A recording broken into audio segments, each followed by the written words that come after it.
On our morning show today, we switch gears. We're talking about the Ithaca School District and some recent things going on there. In the studio today, we have Mrs. Mayra Masters, who's the Spanish teacher at Ithaca High School. We also have Kathleen Shane, elementary principal, a district curriculum director. And we have Marty Richards here today, member of the school board. Marty? We need to add another title to Kathleen because It sounds like she's not doing enough. I mean, which... Anybody who knows what Kathleen's up to, that's not all she's doing. No. So Kathleen's one busy young lady, and we really appreciate her. So I just want to make sure everybody knows I'm joking. Thanks, Marty. Well, the last time we were here, it was all about the referendum, and that passed. And from that standpoint, it was a great thing for the district. Right? Yeah, you know. I've been nervous about things before, but I was really nervous about that, Phil, because I don't know if the public and the community really understands. Had that not passed, that would have caused some deep felt pain in many different levels. Fortunately, the voting public of the Ithaca School District, supported that wholeheartedly. Of all the referendums, I kind of checked, and of all the referendums, building and operating in Wisconsin, it passed with the highest percentage of support at 68%. We didn't know that was going to happen for sure. It started to feel that way a little bit. We're very appreciative of that. I think it also shows, historically at the Ithaca School District, there's been a lot of community support. And I think what came through, and I kind of heard it in comments, is the Ithaca School District is more than just a school. And in Ithaca, I think no one would argue with this. It is part of the community. It is ingrained in the community, and the community is that school district. And that's been my experience. I've coached at two other school districts, and I've kind of had a little bit of experience from those districts. And while they have a lot of different positive values of their own, there was always a difference in that, in the 50s, we kind of went through this consolidation of different districts where you had really small, even one-room schoolhouses that finally consolidated, kind of made the landscape look the way it does now. And there was a little bit of difference where some of those communities were put together into a singular school district, and that identity doesn't always then meld into this one district. At Ithaca, we did put some different communities together. When you look at Lloyd and Bear Valley, Sextonville had a high school, but they really quickly became one community. And I think people understand that the Ithaca Public School District is very important to the identity and the events overall of what happens in the community. And I will say, from a board perspective, this was step one of about 5 steps. We need to then also now focus on some other things, and we have other steps planned to make sure for long-time success and existence, quite honestly, that we have good facilities, that we also are attracting new students to the area, and that we are embracing those who are looking for an opportunity like the one Ithaca presents. It was just in the news, Marty, Boston, which is 45 minutes away from the Ithaca district, where they're facing some real challenges because they've had 2 turned down recently. And in my previous career, I had quite a bit of experience with Boston. It was one of the school districts I worked with, and a really nice administrative team there. Not unlike our area, somewhat agriculturally based. They do have some more manufacturing. So I'm a little puzzled by that result, quite honestly, but they're in a bad spot. And that's the reality of operating referendums in this day and age. I think if you had a discussion 25 years ago about an operating referendum, it'd be like, whoa, what's the administration doing, or what's the school board doing? Why are they? And there may have been good reasons to do that at that time, but it was not. There was 180 operating referendums on this last election. So, this is a routine thing now to fund public schools that are being run well. So Mauston, I have a little familiarity with them, and they've made their cuts already. So for them to exist without another operating referendum, that's rough. That's a rough picture. I don't know how they'll do that. And I did hear an interview with the district administrator on TV the other day, and it was painful. It was hard to hear because that is just part of financing schools at this time. That's the way school finance is set up, especially for rural schools. If you're an urban or suburban school, you've got plenty of tax base. You've also got a higher density of students to kind of work from or draw from. But in the rural schools, the way the current finance formula is set up in the state, they just are not getting enough money per pupil to operate that school district without feeling financial pain. I always go back to the Ithaca School District is receiving the same amount per pupil from the state of Wisconsin that they did in 2011. Now, if you think about the inflation the last few years and just normal costs, increasing costs from that many 13 years ago. How would you run a household on right. that? I don't know how you would do that. And salaries and cost of living and everything else. Well, insurance. You're paying for health insurance. So I guess I really, and I've had a couple of discussions with our local representatives. And so you're sitting on $4 billion of taxpayer money that I call the slush fund now. It's the legislative slush fund of taxpayer money that has not been allocated. They do not have a plan for where it's going to go. And there it sits, but yet you have rural schools trying to figure out how to run their school, educate children, and make better, citizens for our communities. I don't understand that. I struggle with that one. Mm-hmm. So, but back to the Mauston example. Ouch. Yeah, I'm very thankful. I'm very relieved, and really I'm excited for the future of Ithaca schools, because this allows us now to kind of put more long-range plans in place to where we can continue to grow and then bring more students to the school. We'll bring Kathleen into the conversation as well. Kathleen, as the referendum passed, I'm guessing that's a good thing as far as the demeanor of the staff and the students and everything else. I think everybody feels good about it. Right? Yeah, it was, there was a lot of emotion around coming up to that day because we knew the reality if it did not pass. So as an alumni and as a community member, I want to thank the voters because I know that money is tight all the time, and it seems tighter so now, with the housing market and rent costs so high and your interest rate if you buy a home is so high. So I appreciate that they saw that their dollars are well spent at Ithaca. Along with that, though, I wanted to add to it, and I've said it before, Marty mentions 2011, we had an operating referendum in 2004. We have not had one since. And as I understand it, my limited knowledge, and I thank Bill Davis years ago who helped me understand school finance, Ithaca has always been financially responsible. So if we looked at our budget and said, this is how much we have that we're going to get, this is what we're going to do.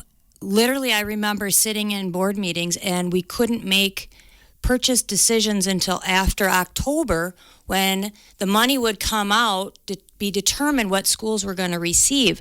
So because we were so responsible, we got dinged because you're given money based on how much you spent the year prior. Well, if we always stayed within our means. So each year we'd stay within our means, and so we'd get a little bit less from the state, and that's what led to what happened this year. So I want to thank the voters, but I also want to remind them that going forward, and it's been mentioned about Mauston, public schools are funded by the state regardless if the community has its own. So thankfully, Ithaca community has its own, has local control with this through the school board, but had it failed, voters would still be paying school tax to some other district. So I want to thank the voters because Ithaca has, we began a school in 1855 up at Richard's Granary, and I hope we can do another 160 years. and that our grandchildren can go back to their alumni. The building will be there, it'll be running. But yeah, so the other part of that too that I want voters to know, when it comes to the legislative, we lose dollars that we don't even know where they come from through school voucher. And I learned this year. So school voucher was started by Tommy Thompson years and years ago in 1993 for a good reason, but it's kind of eroded since. And so last year alone, Ithaca spent out almost $130,000 for students, families who filled out forms for school voucher, which means that they've selected an approved voucher school, and dollars that would have come to Ithaca had that student enrolled go to that voucher school instead. So those are students that were never told that exist in our district. It's not like they did an open enroll out or anything. It's the process of voucher. So that's a concern of mine. If parents are listening that have chosen to voucher, call me. I'd like to know why. I'd like to know if we can offer what they're seeking. Schools are kind of we're a business to please our customers, right? And so if they're not pleased, we want to know. If they don't know about us, come and shop around and come see what we offer. I think that's important, to kind of take a survey and figure out maybe if there are some things you need to change, you can change. And, if there's, that's what I tell all my families. Like, if you have a concern, come to us first, right? So the rumor mill can cause problems. So come and let's work through the problem. Let's see if we can find a solution that we both are agreeable to, and what's best for students, right? It's always about what's best for students. And I think that's one of the features of the Ithaca Public School District is we are small enough and we are engaged enough that we do want to serve all the students. And that's a public school. You have to serve all the students. But at our numbers, it's nice because we can identify, here is how we're nimble enough. We can make changes. We can make things happen to serve those that may not be familiar yet. So I love that point. Yes. Mm-hmm. What are some things you're happy about now that the school's underway? Some things, some wins here in the first few months, Kathleen. Some wins. Well, one thing I like about Ithaca is we're all under one roof. So we have some great program that I started when I became principal.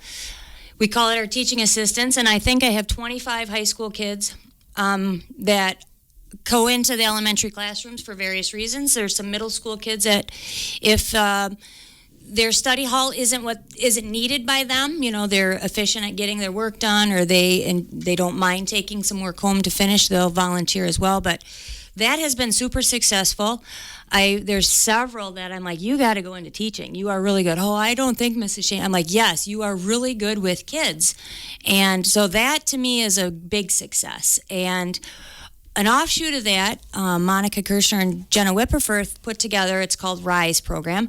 And I think RISE stands for something, but it's escaping me right now. We won't make anything. Right, but basically it's intentional programming and projects with high school students, with elementary students, building their social emotional skills, having, we talk about things like eye contact and conversational skills and working through a project to completion and being proud of that. And so Jenna and Monica have done a fantastic job, and the little kids, they love it. In fact, I've had to talk to a couple high school kids, they're gone from time to time. And I'm like, can you be gone a different day?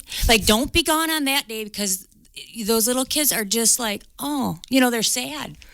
And they always get paired up with somebody else, but their buddy is their buddy. So, and Mrs. Kitzenbull, she right at the end of football, she kind of speared up reading buddies again and got the football, volleyball, basketball team, the players to come in and read books to the kids, and that was fun, because we also, whenever there's a high school celebration, a pep rally per se, it's not as like we used to do, Phil, although Miss Durkin's bringing back the class yell again, but 2000, how do you do it now? 2000, I don't know. 24. 20, it was always explained to us the seniors always won. Well, they're more mature in their voices. Don't give me that balloon. But we do So we celebrate if they're having a pep rally for sending cross country kids to state, or when football was doing well, or when WeHa was going to state. Mary Beth Behrens, our band director this year, and Wade McCoy, who's leading our choirs, they'll get the drum corps going and march the halls, and the elementary get in line, and we cheer.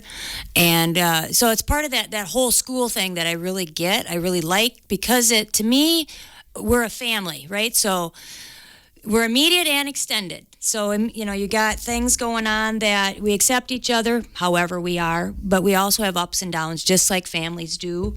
We help people. I often see, especially the TAs, teaching assistants that are more familiar with elementary. If a kid's coming down the hallway to come see me in elementary, one of the TAs might, hey, I'll go with you, and just that sense of awareness and care, and it all ties into our school safety, which I'm very proud of Paula and Julie Heather Deidelhoff, the team that are leading our safety. That's really important. And there's so many good things, Phil. Awesome. Super good things. Good to hear. And a new staff member or two along the way. Mayra. Too. That leads us to our guest in the studio, first-time guest, Mrs. Mayra Masters. How are you? Good morning. I'm doing fantastic. Awesome. Well, tell us a little bit about yourself and your upbringing. Well, first, I would like to introduce myself. My name is Mayra Masters, and I am the Spanish teacher at the Ithaca School.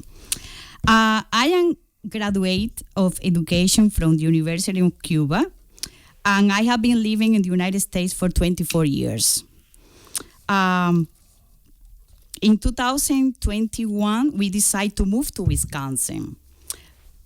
I lived 14 years in North Carolina, working in factories because I did not know English, and going to school at night to improve my lifestyle. Then I moved to Florida, where I work for hospice as a CNA, helping families and patients during those difficult times. Hospice, it's very short term for the patients. Sure. So that's quite a diverse background. So how did you get into teaching then? Was this something that was always a goal, or did it just kind of happen for you? Well, once I graduated in Cuba in the university, I worked at the university there for 2 years. And 2 years after that, as the director of a basic secondary school, which is very different from the education in this country, let me tell you. Because in Cuba, we do not have the resources that we have here. There are not calculators, computers, cell phones, very few books. So you are forced to use your brain and creativity as a teacher. It's not like here at all. So it was very different if you compare United States to Cuba, for example. You had to make your own curriculum, is what I'm hearing. Absolutely. You don't have calculators, you don't have computers, you don't have to do, you have to do everything manually. Okay. Yes. Okay. And you taught strictly in Spanish then? Yes, yes. English is second language for me, and Spanish is the first language for me. What's your third language? Russian. Yeah. Is that right? Yeah. This is interesting. How did that come about? Well, in Cuba, we were forced to learn Russian because the relation by then with the Russian, So English, not too much. So. And Russian is so easy to learn. Oh, sure.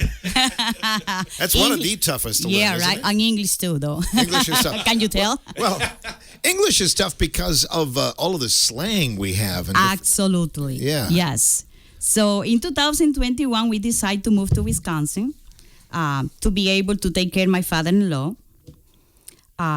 During these years, I worked as a manager for a small company until I decided and understood that what I really like is working as a teacher. That's what I was doing in Cuba.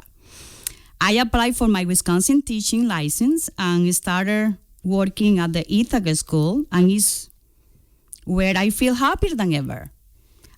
Not only because of the profession I practice as a teacher, but I also because of the school staff who are very good, and everyone cares about the well-being of the students. That's the main point. Awesome. This day and age, learning another language is so important, and learning Spanish is very important. What a lifetime skill for the students that you teach, I think.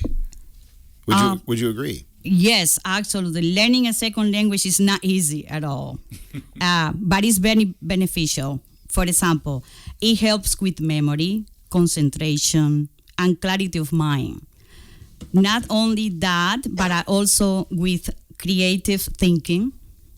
You can learn multiple languages because your brain is prepared for that. And especially for the future when applying for the professional jobs. Mm-hmm. Absolutely. This also plays into, I think, one of the ways we grow our school districts in the area is not by homogenous folks who are born here, but by folks who have come in to fill our labor void. And I have the example, I really wish I knew more Spanish. Mayra and I were talking about this the other day. Yes. And my Spanish is not good, but yet I employ two ladies who don't know much English. And the translation between the two of us, I hope it's working. And it typically does, and they're awesome, and they've got patience, and I have patience. But boy, I wish I had conversational Spanish. I'm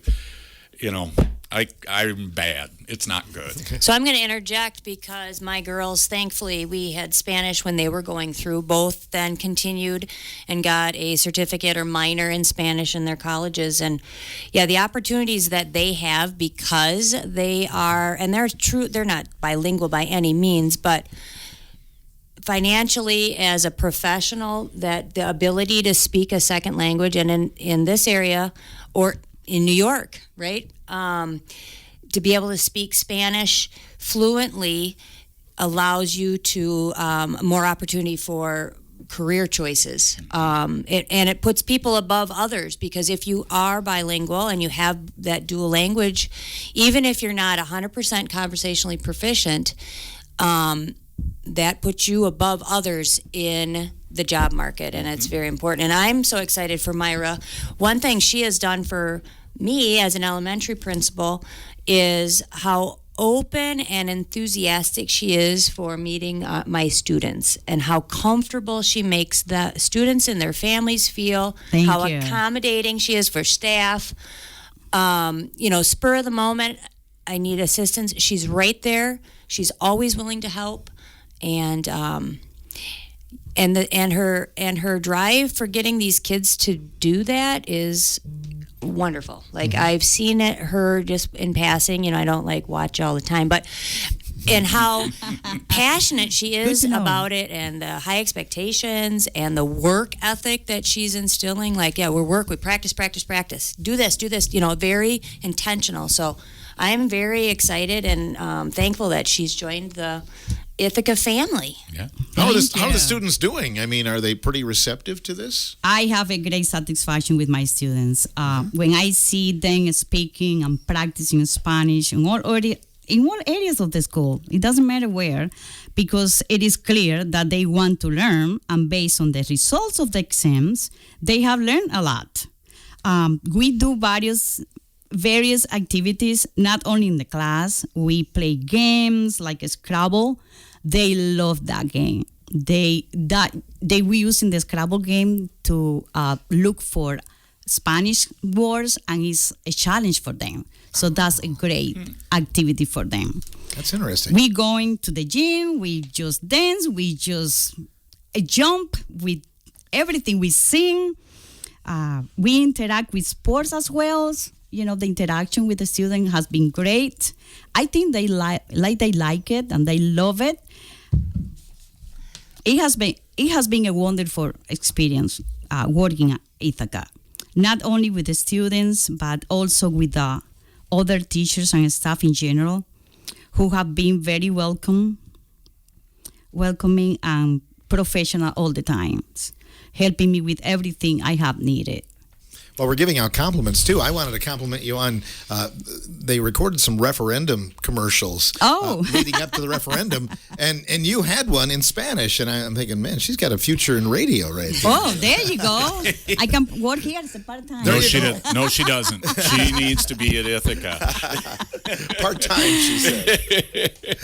I will like to use this moment to tell the community that the students and I have a fundraiser. Oh. So for the Ithaca School Spanish Club to be able to visit another country or region within the United States so they can get to know and interact with the Spanish speaking culture so they can practice what they have learned. Yeah.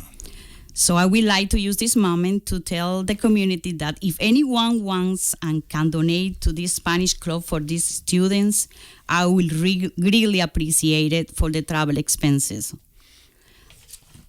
They can go to the school or over here, and that will be really, really good because these students, they are so motivated and they're trying very hard, and they're learning a lot. So I believe if it's possible, what you're looking at for a trip, Mayra, is extremely important in the educational process.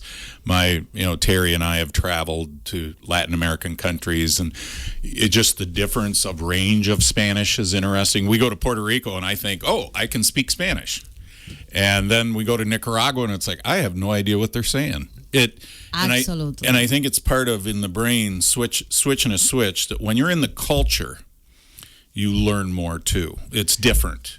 That when you're there and you feel the energy and the culture, for some reason, I become more conversational in my Spanish to where a switch flips and I get it, or I can understand enough that, oh, okay, this is here's what we're doing. So and for children, high school age, to learn and have that experience at that age, right? Yes. Very important. Yes. So people can donate. Are you going to be doing some special fundraisers or anything We like that? are selling now butter braids. Ah, butter braids. Yes, butter I'm in. braids. I'm in. Where do we sign up? We're going to try every single thing is possible because for the trip we need a lot of money. Right. Because some students can afford a passport. We are living difficult times, so every kind of help will be appreciated. Good luck with that. That's an awesome thing. Do you have a case price on those? Do you get a discount if you order in big volumes? No. No, I'm sorry. You're not special. Not even a school board member gets That's right. discount there. We can even take them to Miami. Hey, there's more Cubans there than in Cuba. Yeah. True. But of course, we don't know where to go yet. But of course, we are thinking to take these students to Spanish culture. And possibly stay with families in those communities and whatnot? Maybe not. Maybe not? Maybe not, but, everything is possible. For now is you just get the money going. Oh, good. Well, and now we like to taste something in Espanol for those Spanish speakers. Yeah. So, nosotros, la comunidad de Ithaca, la escuela de Ithaca, queremos que a todos los estudiantes que hablen español, a todos aquellos padres, madres que se encuentran en una situación que no quieren mandar a los estudiantes a la escuela, por favor, son bienvenidos a la escuela de Ithaca. Por favor, vayan a la escuela de Ithaca, que estamos allí para recibirlos y serán muy, muy bienvenidos. What I'm saying is everybody that feels fear or doesn't have a fear to send the students to the school, Ithaca, they are welcome them, and we are there to help them, and we have a great staff in that school. See. That's not what my translation was, Phil. I heard please and more. Yeah, I heard a couple words I knew. That's awesome. Anything else anybody would like to add this morning? Marty? Just unrelated, quite honestly, but part of community. I just remind folks that there is a free opportunity tonight to see one of the classics, Planes, Trains, and Automobiles, at the Center Cinema at 7 o'clock. It doesn't cost you a dime. But Terry and I always say, our daughters and our family abandoned us. And one lives in Washington, D.C. The other two live in Spokane, Washington. I don't know why they moved as far away from us as they possibly could. I'll do a study on that. But that used to be a family tradition. So we're keeping that alive in the community. This is our third year of doing that, where we sponsor the free Planes, Trains, and Automobiles movie. And we've noticed the first 2 years it gained steam. By the second year, it's like, oh, there's more taking advantage. So all you have to do is buy your own popcorn. You're good to go. Awesome. That's tonight. A lot of classic lines, too. Oh, I love that movie. It's a great Thanksgiving movie. It is. Center Cinema tonight. Well, thanks, everyone, for coming in today. Phil, thanks for having us. You I always bet. appreciate coming in. Yeah, thank you. Thank Can't you for believe the how invitation quickly- and have a happy Thanksgiving. Yes, same Happy to you. Thanksgiving. How quickly it's going. We're past the first quarter into it'll be semester before too long, I right? know. Thanks to our guests from Ithaca Schools today, Marty Richards from the school board, Kathleen Shane, elementary principal and district curriculum director, and it was great to meet Mrs. Mayra Masters, who's the Spanish teacher now at Ithaca Schools.